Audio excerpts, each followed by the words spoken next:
Hello and welcome back. This is Dr. Pasion-Gonzales, and today our video lecture is on Chapter 12, Social Psychology. I think you're really going to like this. This is good stuff today.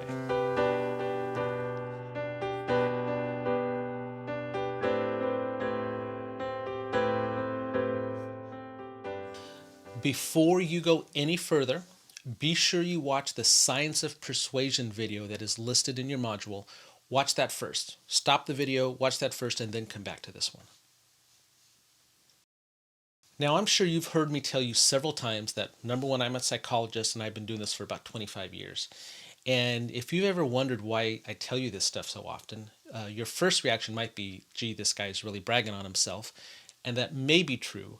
But the reason why I started doing this is watching and thinking about some of the material that they mentioned in this previous video on the science of persuasion. And I figured that anything that I could do that might help people comply with the professional recommendations that I would give them during therapy is worth doing. I bring that up because I really, really like this video and I like the ideas that are brought up in it. And I want you to think about how this might help you in one of two ways. As a consumer, being able to identify, some of the sales tricks that people might be using on you. And if you're in sales or in trying to pitch one of your ideas, take advantage of the research. Take advantage of the techniques that we have that help people see your position. Now, of course, you have to be careful to make sure that you're being ethical and moral with the things that you're trying to persuade people to do. But these are good, proven techniques, so use them. All right, so social psychology. I was first exposed to some of these ideas back in the early 80s when I was in college, and I tell you, it just blew my mind. I love the idea that these ideas, these concepts are relevant for everybody. And anytime that you're having an interaction with another person, some of these ideas are very likely to come into play. So I just I just think they're so important and so interesting. So I hope you enjoy this chapter as much as I do. The other thing is there's some really heavy themes in here, especially around prejudices and discrimination. And I'm going to ask you when you do your discussion board this week, really set aside some extra time because this is going to be more than just giving feedback on your thoughts about some of the ideas in the chapter and in the video, but I'm going to ask you to do some real self-reflection this week. So be sure that you spend some extra time. Be sure that you're being willing to take a look inside and hopefully if you feel comfortable, share some of your personal experiences so that you can let some of the material and some of the ideas in here give you some new insights. There is so much information in this chapter, and I really tried to work hard to decide what information I thought was going to be most helpful and most relevant to your lives. So here's some of the stuff that I thought I really want you to get a good handle on. Okay, again, not just to pass the class, but because this is good information to have in your life. The compliance techniques, the three techniques they talked about, the foot in the door in the face, and the low ball techniques. Man, that is such good stuff. You'll find that once you're aware of how those techniques work, that you're going to see them going all around you. So understand that stuff. In section 12.6 on persuasion, I really like how they broke down paying attention to the source, to the message, the target audience, and the medium that you're using to convey your idea. I think that's a good model to think about. Use these ideas this week as you're constructing your discussion board that you're going to write to me, right? Think about how these ideas might shape how you write your paper. There's a couple of landmark studies that you need to be familiar with because I think they have such importance as a society and they're a bit alarming, but I think they're really, really helpful. In Figure 12.1, they describe the ASH study. That's the study with the lines. I think that's so interesting when you think about how easily our responses can be shaped by social pressure, even when it's obvious what's really going on for us. So, understand the ASH study. The Milgram study in section 12.4, oh my gosh, that is fascinating. That's a landmark study. And again, kind of frightening when we think about how we think that we're going to respond in certain situations and how we actually respond can be very different. I that's just such a great study. In 12 section 12.11, there's the brown eye blue eye study by Elliott. I think very, very interesting. That should, no pun intended, that should really open your eyes about how susceptible all of us are to discriminations and prejudices. And lastly, the Zimbardo study. Oh my goodness, that is that's just amazing, and it's frightening what people do when they get a little bit of power. It's really pretty frightening. Understand those studies, okay? Because it's just has so much to say about human nature. This is going to be a relatively short video today because I want you to really pay attention to the science of persuasion video. The two ideas that I want to pay most attention to here are cognitive dissonance and the fundamental attribution error. And I want you to see how, in some ways, they can be kind of sort of connected, which we'll talk about in a second. And I also want you to think about these two ideas, particularly as it relates to prejudices and discrimination, because I think that these two ideas, cognitive dissonance and fundamental attribution error, is one of the things that allows discrimination and prejudices to be so rampant. Let's start with cognitive dissonance. This is such a powerful concept. The idea behind this is that we experience discomfort when we say or do things that do not match how we think of ourselves. In other words, our attitudes don't match our actions.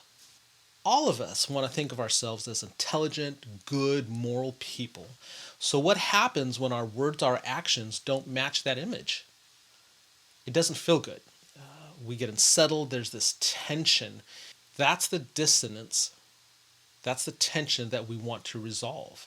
So, can you see how this might play out in your own prejudices, especially when you have really strong beliefs about women, about the opposing political party, or people from other cultures and races, even about the LGBTQ community? If you have ever wondered why someone could hold on to a belief that is so obviously wrong and stupid or immoral in the face of just clear evidence to you, this idea of cognitive dissonance might help you understand why it can be so hard to have an honest discussion when people don't have the same beliefs as you do. As a general rule, we don't like to be wrong, especially about important issues that really matter to us.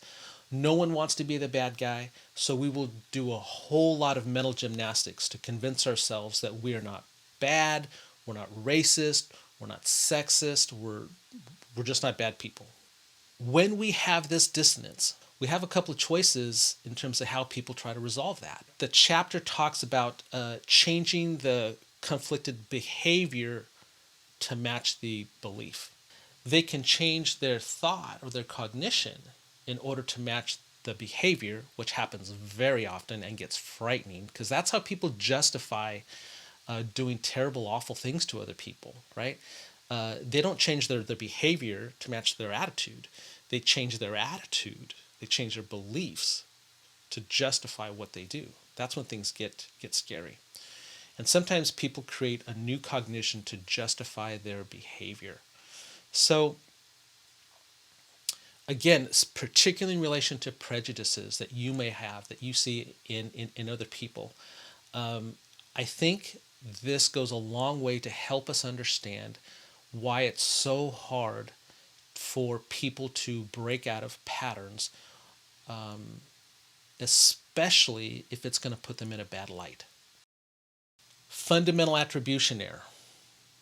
Again, if you interact with anybody ever, you need to appreciate this idea. It is really humbling, but I think really helpful. When it comes to explaining other people's actions, the fundamental attribution error is the tendency to overestimate the influence of internal characteristics. So if someone does something bad, it's their character. That's why they did it. And underestimate the influence of situational circumstances that might explain their behavior. In my life, I think about driving, right? If I'm driving on the highway and somebody cuts me off, man, I'm getting angry because I'm assuming this person is reckless, they're careless, they don't care about anybody, they're just lousy drivers. However, if I cut somebody off, I'm going to pay much more attention to, well, they were in my blind spot, I was distracted for a second, hey, sure, it happened this one time, but it's not who I really am. Now, this is a universal tendency. So again, think about how this might play into prejudices and discrimination on your side and as a society in general. Okay, and also think about how this fundamental attribution error and the cognitive dissonance, right? How those two factors might play together to perpetuate prejudices, to even support them or entrench these ideas even more with people. So there's a lot of material in this chapter, lots of stuff.